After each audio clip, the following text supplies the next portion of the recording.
Welcome to today's deep dive. Today, we're going to kind of jump back in time to 1819 England, and we're going to be talking about the Peterloo Massacre. You know, it's amazing to me how something that happened, over 200 years ago can still have relevance for us today. Absolutely. So to help us unpack all this, we have a historian with us who specializes in 19th century British social movements. To be honest with you, I'm coming into this with like a pretty basic understanding of Peterloo. Okay. Just like a protest, some violence, that's about it. I'm hoping you can shed some light on the nuances of this event for both of us. Of course, yeah. Peterloo is one of those events that really captures the imagination. It kind of encapsulates a period of immense social and political tension in Britain, and it raises these crucial questions about the right to protest and the use of state power and the struggle for democratic reform. So it's a really fascinating event to look at. Okay, so let's start just by kind of setting the scene a little bit. Right. What was England like in 1819, like just a few years after the Napoleonic Wars? Okay, so post-Napoleonic War England. Imagine a nation that is exhausted from decades of warfare. They're facing a severe economic downturn. Yeah. The Industrial Revolution is transforming society at this time, but it's also bringing with it a lot of hardship. Right. There's high unemployment, poor harvests, and food prices are soaring because of these corn laws. The Corn Laws. Yeah, so the corn laws are essentially tariffs on imported grain that were designed to protect the interests of these wealthy landowners. However, they had this really devastating impact on the working class who are just struggling to afford basic necessities like bread. It just sounds like a recipe for social unrest. Yeah. What about the political climate? I know that voting rights were limited back then. They were very limited. Yeah. So only about 11% of adult males actually had the right to vote. And the electoral system was completely skewed in favor of this wealthy elite. We're talking about rotten boroughs. Rotten boroughs. Yeah, rotten boroughs with tiny populations, Uh-huh. sometimes just a handful of voters that could elect multiple members of parliament. Wow. And at the same time, you have these burgeoning industrial centers like Manchester with these growing populations that had very little representation in parliament.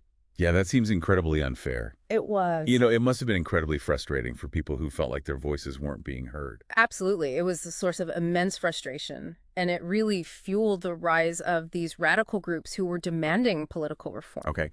They were calling for things like universal male suffrage, the right of all men to vote regardless of their wealth or property, Mm-hmm. and they wanted changes to the electoral system to make it more representative of the population. So one of these groups was the Manchester Patriotic Union. That's right. So they were really fighting for some very basic democratic rights. Yes. How did the authorities respond to these calls for reform? They were really concerned. They were very fearful of this growing movement for reform. They saw it as this threat to the established order. Right. And there's evidence that they believed that a general rising was imminent, fueled by the economic hardship and what they perceived as dangerous radical rhetoric. So in this climate of tension, we have the events that are leading up to August 16, 1819, and the gathering at St. Peter's Field. Can you walk us through what happened?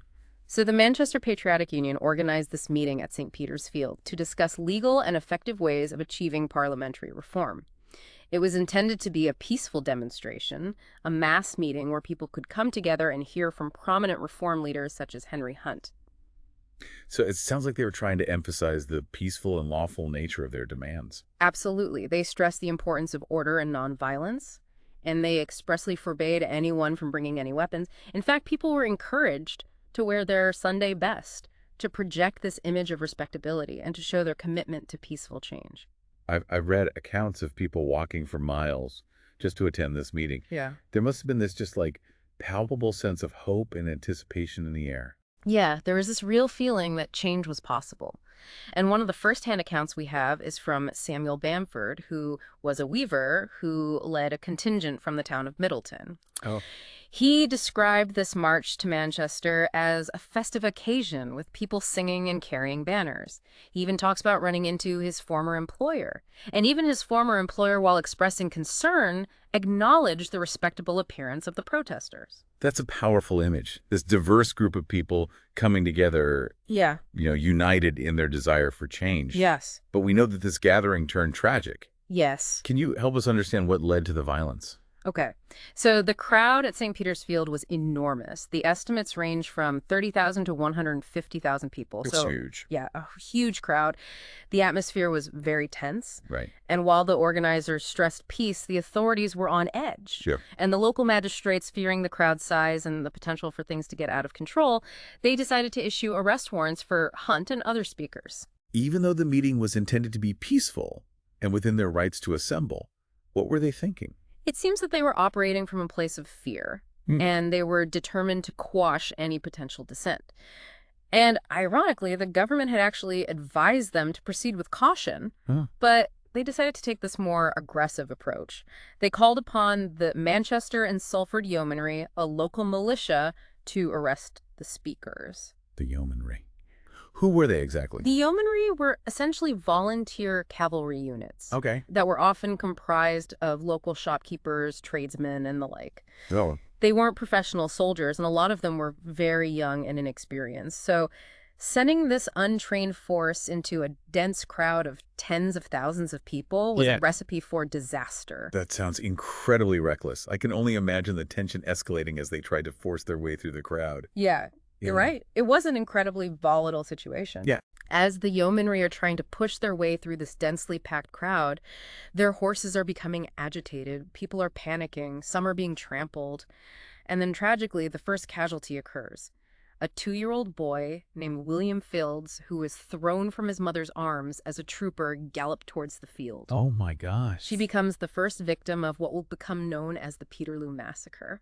That's just heartbreaking. It really highlights the human cost of this event. Yeah. And just the recklessness of the authorities' actions. Absolutely. And sadly, the violence was only just beginning. The yeomanry, caught in this incredibly tense and chaotic situation, start lashing out at the crowd with their sabers. So they're attacking unarmed civilians who have gathered for a peaceful meeting. Yes. And this is where the historical accounts get even more complex and contested. Some eyewitnesses claim that the yeomanry panicked and just started attacking indiscriminately. Oh, wow. Others suggest that there might have been some provocation from the crowd. There's even an account of an officer from the 15th Hussars, a regular army unit that arrived on the scene, trying to restrain the yeomanry, shouting, "For shame, gentlemen, forbear!" But amidst all the confusion and the panic, the violence escalated. It's hard to imagine the terror and chaos as this is unfolding. Were the yeomanry successful in arresting Henry Hunt? They did eventually reach the speaker's platform and arrest Hunt along with others. Okay. But the damage was done. The crowd, trapped and terrified, is trying to flee as the yeomanry continued to attack. The arrival of the 15th Hussars, who were ordered to disperse the crowd, only added to the chaos. Right. It's difficult to ascertain the exact number of casualties because there was no official inquiry. Oh, wow. People were afraid to seek medical attention for fear of being arrested. Makes sense. But estimates suggest that at least 11 people were killed at St. Peter's Field, with potentially as many as 18 dying in total, Gosh. including those who succumbed to their injuries later, and hundreds more were injured. It's just a horrifying testament to the dangers of unchecked force, especially against a crowd that's assembled for, a lawful and peaceful purpose. Yeah. What was the immediate reaction to the massacre? Was anyone held accountable? Sadly, no one was held accountable. In fact, in a shocking turn of events, the government actually defended the actions of the magistrates and the military. Are you serious? Yeah. The Home Secretary at the time, Lord Sidmouth, he even went so far as to convey the thanks of the Prince Regent to the magistrates for their role in preserving the public peace. That's unbelievable. Yeah. That they would try and justify such a brutal attack on innocent people. How did the public respond to this blatant attempt to whitewash the events? The public was outraged. News of the massacre spread rapidly. This was, after all, one of the first public meetings where journalists from major newspapers outside of Manchester were present. Okay. And their accounts published in newspapers all across the country were shocking and graphic. The Manchester Observer, a radical newspaper, was the first to label it the Peterloo Massacre, drawing this deliberate and ironic parallel to the Battle of Waterloo. Yeah, that name Peterloo is so powerful and poignant. It is. It instantly frames the event as a tragedy, a massacre of innocent people. not a battle against a foreign enemy. Absolutely. And it really captured the public imagination. The Manchester Observer even published this pamphlet with eyewitness accounts that sold out print run after print run. Wow. People were desperate for information. They wanted to understand what had happened, and they were seeking justice for the victims. Did the government attempt to suppress this outpouring of information and dissent? They did. They saw these publications as a threat to their authority, and they cracked down on journalists, printing presses, publishers. The editor of the Manchester Observer, James Rowe, was even arrested and imprisoned for producing what they deemed a seditious publication. Wow. They introduced the Six Acts. Six Acts. Which were a series of laws designed to suppress dissent and restrict freedom of assembly and the press. So the government's response to calls for reform is basically to just further restrict those very freedoms. Essentially, yes. What was the long-term impact of Peterloo despite these repressive measures? Did it ultimately contribute to the cause of reform? Despite the immediate crackdown, Peterloo had this really profound and lasting impact on the reform movement in Britain. In the short term, it did lead to fear and silence. Right. However, the sheer brutality of the event, the blatant injustice, and the government's attempts to cover it up actually had the opposite effect in the long run. Interesting. They inadvertently fueled public anger and this desire for change. It seems like they underestimated the power of public outrage and the determination of those who sought reform. Absolutely. Peterloo became a rallying cry for reformers throughout the 19th century. Wow. The memory of that day, the innocent lives lost, the brutal suppression of peaceful protest, served as this powerful reminder of what they were fighting for. And the massacre even gave birth to organizations like the Manchester Guardian newspaper, which was founded in 1821 and was explicitly dedicated to the principles of liberty and reform. It's fascinating how such a tragic event could give rise to a symbol of hope and resistance. It is. What were some of the key reforms that Peterloo helped bring about? Did it lead to any immediate changes? Well, Peterloo didn't lead to instant sweeping reforms, Right. but it's important to remember that these societal shifts rarely happen overnight. Right. Think of it as a catalyst. The pressure for reform continued to build, and one of the major victories came with the Reform Act of 1832. How did the Reform Act of 1832 address some of the issues that led to the Peterloo Massacre? So the Reform Act was a significant step towards a more democratic system. It expanded the franchise, All right. granting voting rights to a wider section of society, although it was still limited to men who met certain property requirements. But more importantly, it redistributed seats in Parliament, reducing the power of those rotten boroughs we talked about earlier, and granting more representation to the growing industrial cities. So Peterloo, while a tragedy, helped pave the way for a more representative and inclusive political system in Britain. Yes, and it also underscored the importance of freedom of assembly, the press, the right to peaceful protest. Right. These are rights that are still being fought for today, which brings us to the enduring legacy of Peterloo. It's incredible to think about the ripple effects of this one event, the Peterloo Massacre, and how it continues to resonate even today. We've talked about its impact on, British politics and social reform, but did it have any influence beyond England's borders? Yeah, that's a great question. And it speaks to how certain historical events can transcend their immediate context and become symbols of broader struggles for social justice and democratic reform. Right. And so while Peterloo was very much rooted in the specific circumstances of 19th century England, its echoes can be heard in other fights for social justice and democratic reform around the world. Can you give us some examples of how Peterloo's memory kind of resonated in other movements? Sure, yeah. So take, for instance, the 1821 Cinderloo Uprising in the Coalbrookdale coalfield of Shropshire. Cinderloo. Yeah.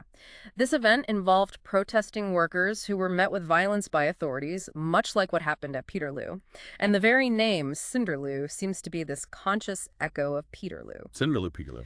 reflecting how this earlier event had become a symbol for state violence against peaceful protesters. Yeah, it's as if the name Peterloo just became shorthand for, any instance where the powerful use force against those demanding basic rights. It's a stark reminder that the fight for workers' rights and fair treatment is a struggle that transcends time and place. Exactly. And it highlights the power of historical memory and symbols in galvanizing movements for change. Peterloo became this touchstone for those fighting oppression, reminding them that they were part of a larger historical struggle. As we wrap up our deep dive into Peterloo, I'm struck by how much this single event reveals about the complexities of, power and protest and the long road to achieving meaningful change. What do you think is the most crucial takeaway from Peterloo? What's the message that you hope our listeners will carry with them? For me, Peterloo underscores this enduring power of hope and the importance of never giving up on the fight for a more just and equitable world. It was a horrific tragedy, Yeah. but it also ignited this movement that ultimately led to important reforms. Peterloo reminds us that even in the face of violence and injustice, the human spirit can persevere, and that through collective action, even seemingly insurmountable obstacles can be overcome. That's a powerful message, and it's so relevant for today. It's easy to feel overwhelmed by the challenges we face in the world, but Peterloo reminds us that change is possible. It does. Yeah. And it underscores the importance of staying informed and engaged and active in our communities and in the broader fight for social justice. This has been an incredibly insightful conversation. I feel like I've gained a much deeper understanding of the Peterloo Massacre and its lasting significance. Thank you so much for sharing your expertise with us. It's been my pleasure. It's always great to delve into these pivotal moments in history and explore their relevance for our own time. And to our listeners, thank you for joining us on this journey back in time. We hope this deep dive into Peterloo has encouraged you to reflect on the power of collective action and the importance of democratic rights and the enduring struggle for a more just and equitable world. Until next time, keep exploring, keep questioning, and keep the spirit of Peterloo alive.